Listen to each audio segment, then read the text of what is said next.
Bom dia, igreja. Bom dia. Irmãos, abram as suas Bíblias para 2 Reis, capítulo 4.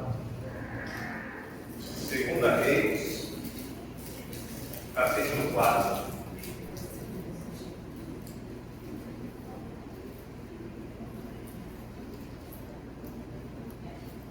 Não sei se o Isaac tem aí, Isaac. Aquela primeira ressurreição, aquele estudo. Está salvo aí?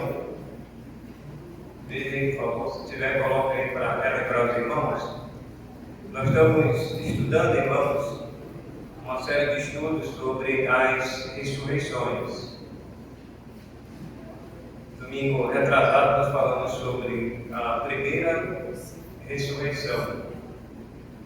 Estamos vendo aí uma ordem cronológica das ressurreições.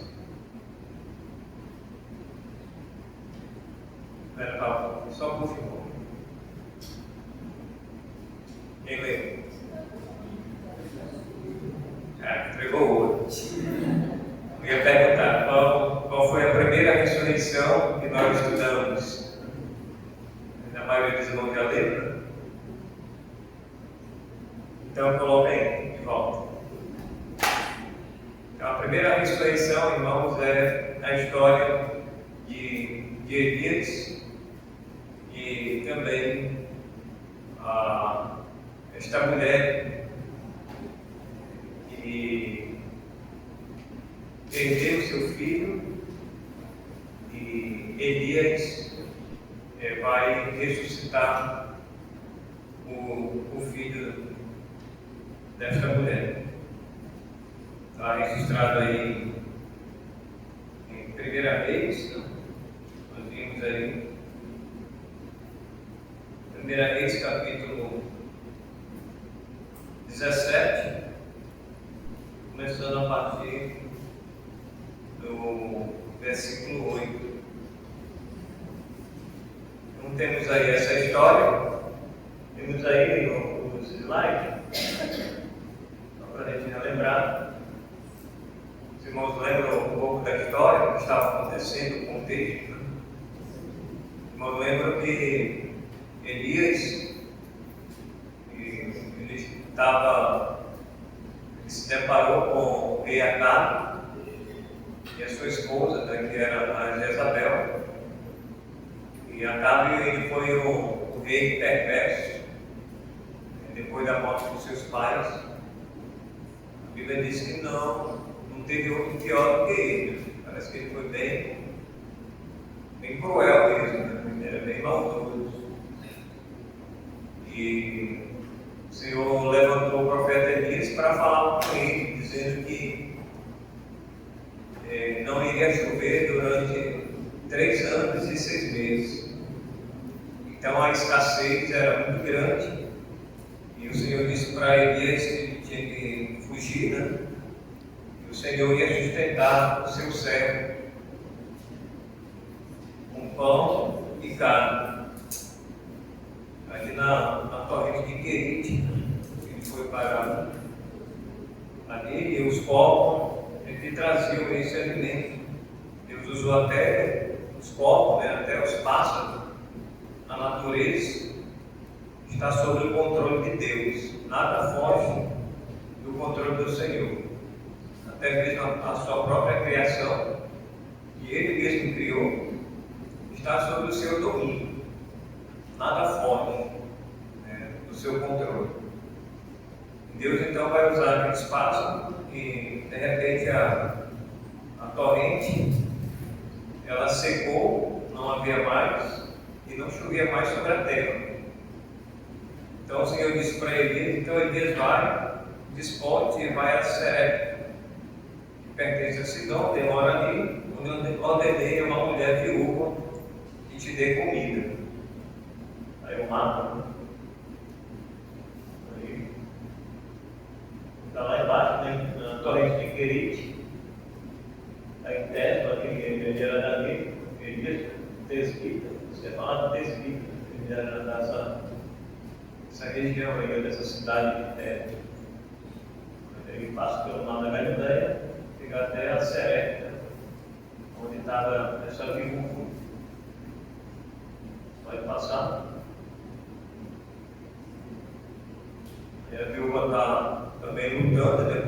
a seca vai chegar lá também.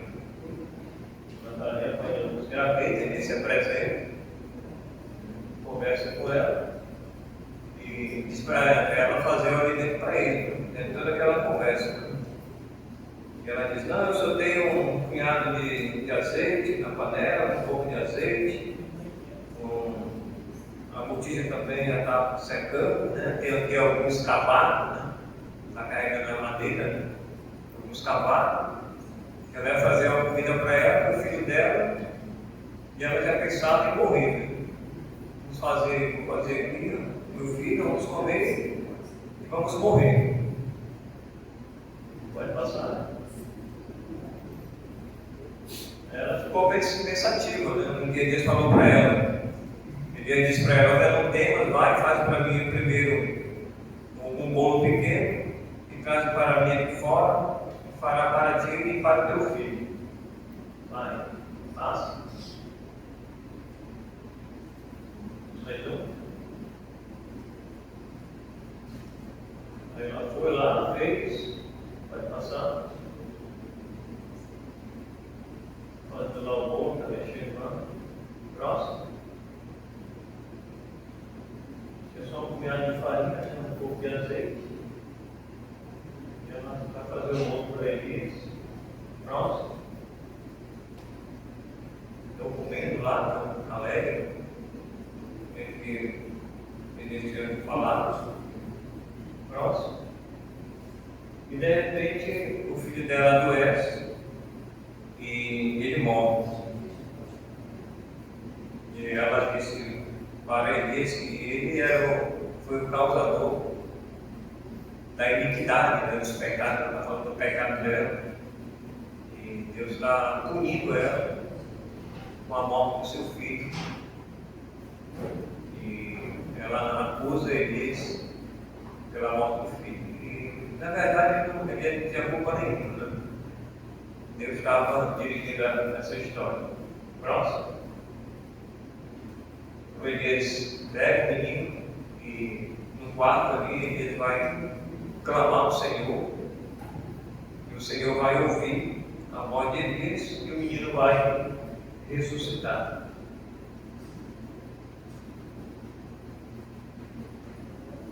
Chega, né? Abraça o menino. Próximo. O menino ressuscita e Elias então entrega o filho para a viúva. E essa viúva, ela diz, terminando aí a história: então o menino, então tomou o menino e o trouxe do quarto para casa e o deu à sua mãe e disse: vê, teu filho vive. Então a mulher disse a Elias: isto conheço agora que tu és homem de Deus, que a palavra do Senhor na tua boca é verdade. Então, as palavras que eles falavam, irmãos, nada caía por terra, não ficava no esquecimento, não era uma promessa que não iria se cumprir. Pelo contrário, todas as palavras que eles falavam era verdade e se cumpria literalmente. E hoje nós vamos então para a segunda ordem cronológica das ressurreições. Está registrado em 2 Reis, capítulo 4. Não vai tomar muito tempo, nós temos algumas atividades hoje, mas nós vamos falar, irmãos, estamos falando da palavra de Deus, a gente não pode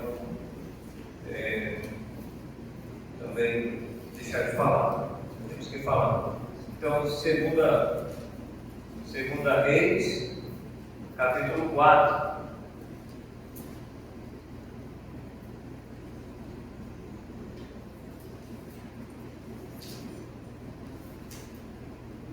Aqui nós vamos perceber, irmãos, uma segunda história, uma segunda ressurreição, na ordem cronológica. A segunda história, ela se assemelha um pouco com a primeira ressurreição. É uma certa semelhança, porque semelhança principal é a ressurreição de mais uma criança que havia morrido. Na primeira ressurreição a gente vê uma criança ressuscitando, talvez já estava naquela idade, na adolescência já, mas era uma criança ainda. E nessa segunda também, ressurreição, é uma criança que também vai ressuscitar. E essa história é um pouco mais, vamos dizer, mais comprida, e a gente precisa compreender um pouco mais do contexto do que está acontecendo, né? E o personagem aqui não é mais Elias, agora é Eliseu, que foi o sucessor de Elias. Foi aquele que, depois que o Senhor chamou Elias, né? Eliseu vai assumir agora o posto de profeta. Então, no capítulo 4, nós temos Eliseu. Ele faz um milagre aqui também.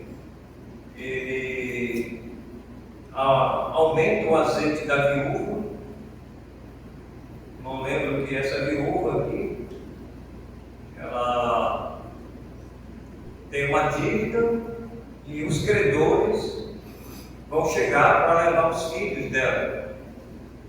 E de repente Eliseu aparece em cena e disse para ela que Deus iria fazer o milagre da multiplicação do azeite e que ela deveria ter muitas vasilhas e que Deus iria multiplicar o azeite e ela deveria colher esse azeite e do azeite deveria vender o azeite para pagar a dívida do credor.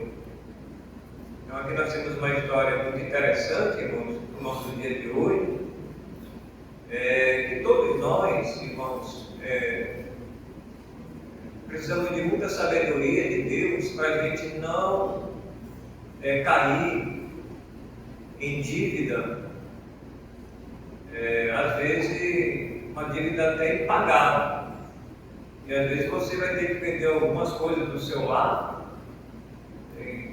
e por falta de uma decisão, vamos dizer, impensada, você vai comprometer a sua família, a sua casa, porque você queria fazer isso, queria fazer aquilo outro, sem ter condições de fazer. Mas é melhor a gente viver com o que temos do que você contrair uma dívida para usufruir isso ou aquilo outro e comprometer a sua família. Então, muito cuidado aí com, principalmente, o time dos agiotas, né? Para nós hoje são os agiotas. Para nós hoje são os empréstimos consignados, que ali tem taxas absurdas, embutidas. Então os irmãos tomem muito cuidado, principalmente quem é viúvo, ou quem tem uma renda, para você não cair nessa cilada aí. Mas depois o credor não bater lá e você não tem como pagar aquela dívida. Você vai ter que sacrificar a renda da sua própria família, né? E as coisas que você tem, até para vender o que tem dentro de casa para poder pagar aquela dívida. Então, irmãos, muito cuidado. Eu sei que tem muita gente que tem caído, infelizmente, nessa armadilha.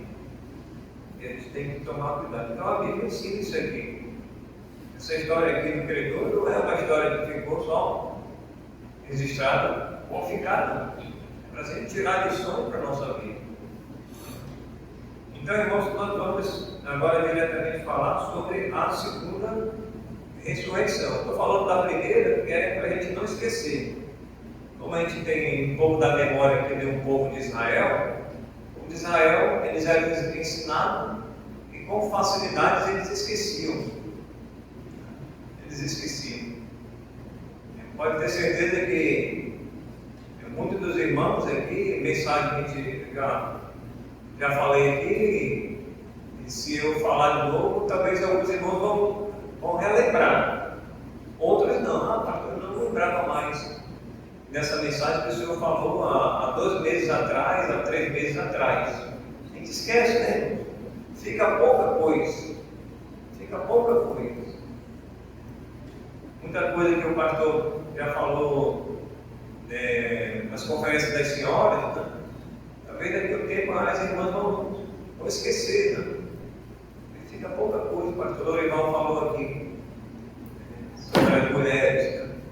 Aí daqui a um tempo o pastor falou mesmo, a gente não escreve, não anota, né? A gente esquece com facilidade. Então, irmãos, a segunda ressurreição, a narrativa, ela começa a partir do versículo 8. Vou ler do 8, uma narrativa grande. Nós vamos até o 37. Acompanhe aí na sua Bíblia. Se não terminarmos hoje, não vamos terminar mesmo, devido ao nosso tempo, mas nós vamos, talvez à noite, a gente dar continuidade.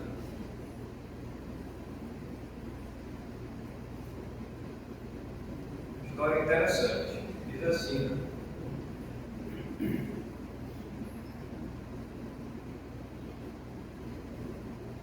Eliseu e a Sunamita. Tem outra tradução aí para o nome dela, Sulamita, outra parece com L, e tem umas que aparecem com N, né? Não sei como é que está na sua versão, mas isso não importa. O importante é que era uma mulher de Sunem, né? Por isso que dá esse nome aí, que era uma pequena cidade. Então no versículo 8 diz assim: certo dia passou Eliseu por Sunem, onde se achava uma mulher rica. Aí a primeira característica dessa mulher, ela era uma mulher rica. Então os irmãos já percebem isso aí, esse detalhe, né? Era uma mulher que tinha muitas posses, e era uma mulher importante naquela região, a qual o constrangeu a comer pão. Daí, todas as vezes que passava por lá, entrava para comer. Observe aí que Eliseu sempre passava por lá, e aquela mulher sempre oferecia pão para Eliseu comer. Ela disse a seu marido agora entra em cena: vejo que este homem, ou vejo que este, está falando de Eliseu, né? Vejo que este que passa sempre por nós é santo homem de Deus. Veja agora, irmãos, aqui uma outra coisa interessante, a observação dessa mulher. Era uma mulher observadora. Então aqui a gente já vai extraindo, tirando lições para as nossas vidas. Então você percebe, irmãos, que não é difícil. Quando a gente lê as Escrituras, a gente vai tirando lições, a gente vai pontuando, né? É difícil os irmãos dar um estudo aqui, qualquer irmão pode dar um estudo. Às vezes, tem irmãos, tem irmãs que tem uma certa, não vou dizer medo, né? Mas um certo receio de dar um estudo na sociedade senhora, às vezes nos jovens, no templo. Não é difícil, não é bicho de 7 cabeças. Ah, pastor, eu tenho nervosismo, eu não sei falar em público. Sabe, irmão? Só tem que praticar. Não é difícil, não é bicho de 7 cabeças. A gente tem que falar. A gente fala de várias coisas, né? De vários assuntos. Fala de A e B, fala não sei de quem, fala da família, fala do vizinho. Por que não pode falar da palavra de Deus? Então, não é difícil. E você vai lendo o texto, os versículos, você vai interpretando fazer seminário. É claro, se fizer, melhor, né? Melhor ainda. Mas você vai olhando a história, você vai, puxa, isso aqui é um pedaço. Ela está vendo isso aqui. Olha a visão da mulher. Então era uma mulher que era visionária. Era uma mulher que era observadora. Ela olhava muito além, vamos dizer, de quatro paredes. Né? Então ela disse ao seu marido: vejo que este homem, né, que é Eliseu, que passa sempre por nós, é santo homem de Deus. Então ela viu uma qualidade na vida de Eliseu. E ela classificou essa qualidade na vida de Eliseu como um homem de Deus. Como é bom, né, irmãos? O irmão Francisco, o irmão Natan, os irmãos que trabalham fora, alguém chegar no seu trabalho e dizer: olha, eu vejo que o irmão Francisco é um santo homem de Deus. O irmão Tiago é um santo homem de Deus. Que a irmã Socorro, a irmã Zizi, a irmã Jeane é uma santa mulher de Deus. Irmãos, as pessoas lá fora, elas estão nos observando. Você sabia? Todo mundo está olhando para a gente. Está olhando para a irmã Cléia, está olhando para o Isaac, está olhando para a Amanda, para o Kevin, para a Vera. Aonde nós estamos, irmãos, inseridos? Se nós nos identificamos, e nem precisamos nos identificar, porque as próprias pessoas, elas vão nos identificar pelo nosso testemunho, por aquilo que nós estamos fazendo, por aquilo que nós estamos falando. E eles vão chegar a uma conclusão, como essa mulher, aqui também ela foi conclusiva. Vejo que este homem que passa por nós aqui sempre, era uma rotina de Eliseu passar sempre por Sunem, por aquela cidade. Veja que ele é um homem de Deus, né? Santo homem de Deus. Aí qual foi a ideia dela? Veja no versículo 10. Façamos-lhes, pois, em cima, agora não vou me deter mais na explicação, vou ser mais rápido, mas os irmãos vão tirando e pontuando aí, cada versículo desse você pode tirar uma lição para a sua vida. Façamos-lhes, pois, versículo 10. Está falando com o esposo, né, com o marido dela, e ela ele faz uma sugestão. Ela dá uma ideia para o marido. Ela está falando com o marido. E diz: façamos-lhes, pois, em cima um pequeno quarto, obra de pedreiro. O pedreiro naquele tempo já existia, viu? No Antigo Testamento. Façamos uma obra de pedreiro e ponhamos nele uma cama, uma mesa, uma cadeira e um candeeiro. Quando ele vier à nossa casa, retirar-se-á para ali. Um dia, vindo ele para ali, quando da casa, retirou-se para o quarto e se deitou. Já estava pronto. Quando ele falou um dia, já tinha passado muito tempo. E de repente um dia ele vai passar ali e vai repousar lá. Então disse ao seu moço Geazi, que era, vamos dizer, o seu assistente, o servo de Eliseu, que estava sempre do lado a lado, né? Nós chamamos hoje como é que eles falam? No Wallace. O senhor é o que para mim? Quando me seguem? Discípulo. Escudeiro. Escudeiro. Escudeiro. É o discípulo, né? Tá bom. É o discípulo. Então disse o Geazi era o discípulo de Eliseu, era o escudeiro. Então disse ao seu moço Geazi: chama esta sunamita Chamando ele, ela se pôs diante do profeta. Este dissera ao seu moço: dize-me, eis que tu nos tem tratado com muita abnegação. Que se há de fazer por ti? Haverá alguma coisa de que se fale a teu favor ao rei e ao comandante do exército? Ela respondeu: habito no meio do meu povo. Então disse o profeta: que se há de fazer por ela?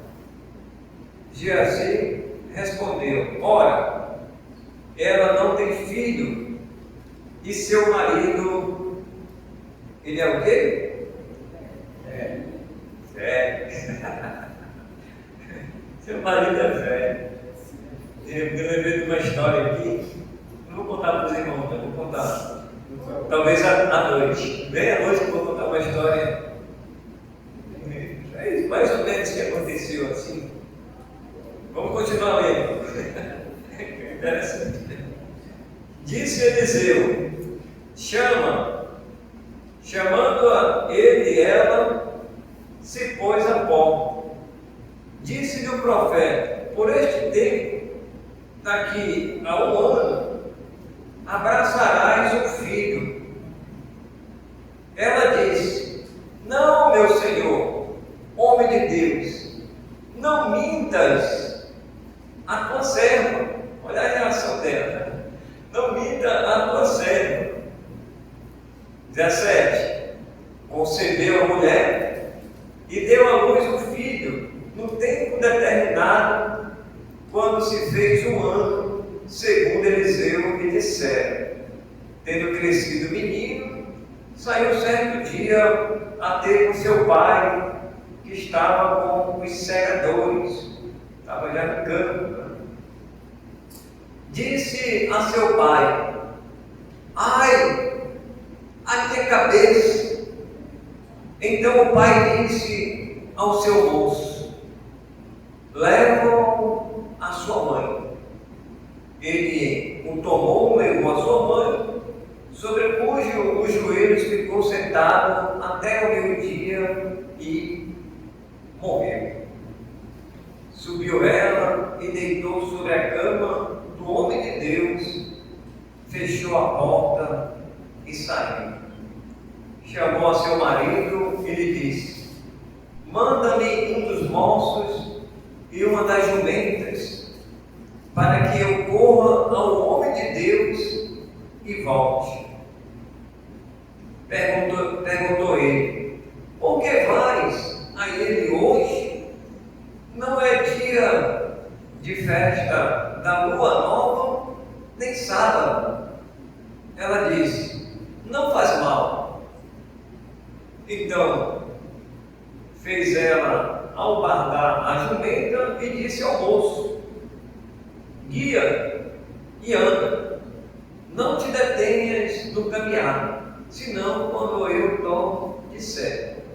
Partiu ela, pois, e foi ter com o homem de Deus ao Monte Carmelo. Vendo de longe o homem de Deus, disse a Geazi, seu moço: eis aí a sunamita. Correu ao seu encontro e disse-lhes: vai tudo bem contigo? Com teu marido? Com o menino?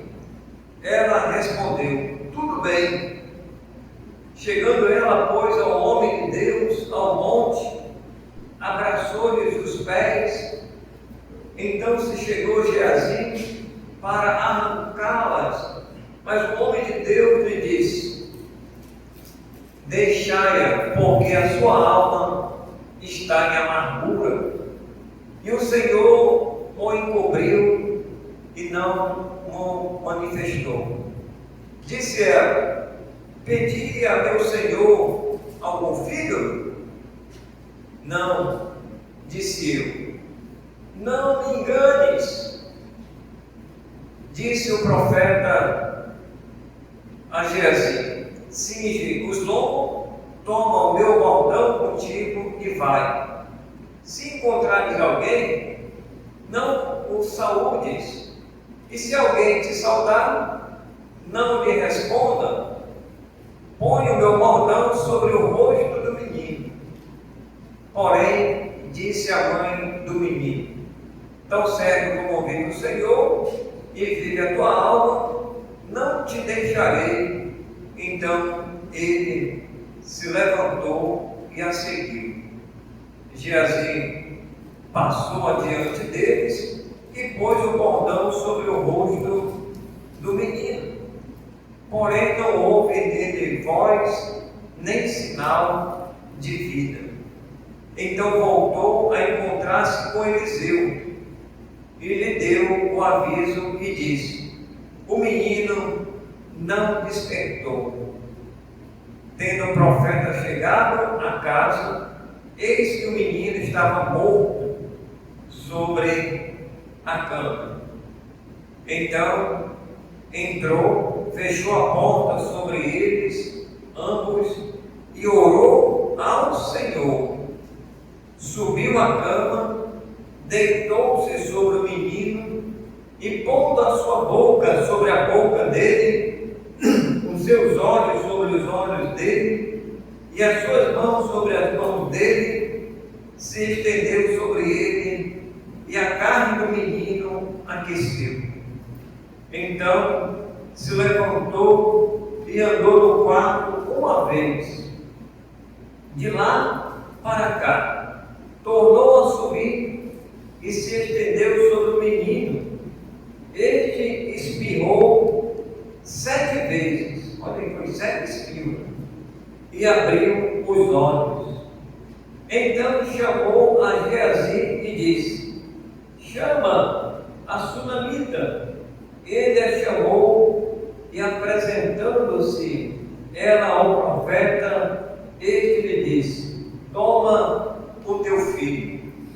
Ela entrou, lançou-se aos pés dele e prostrou-se em terra. Tomou seu filho e saiu. Irmãos, aqui nós temos então essa narrativa, né? Nessa história interessante. Então, à noite, nós vamos dar continuidade, que os irmãos não faltem, né? Para a gente concluir essa história, né? Que é interessante. Vamos orar? Senhor, queremos agradecer que o Senhor aplique as tuas verdades aos nossos corações. É no nome de Jesus que nós oramos. Amém. Divisão das classes.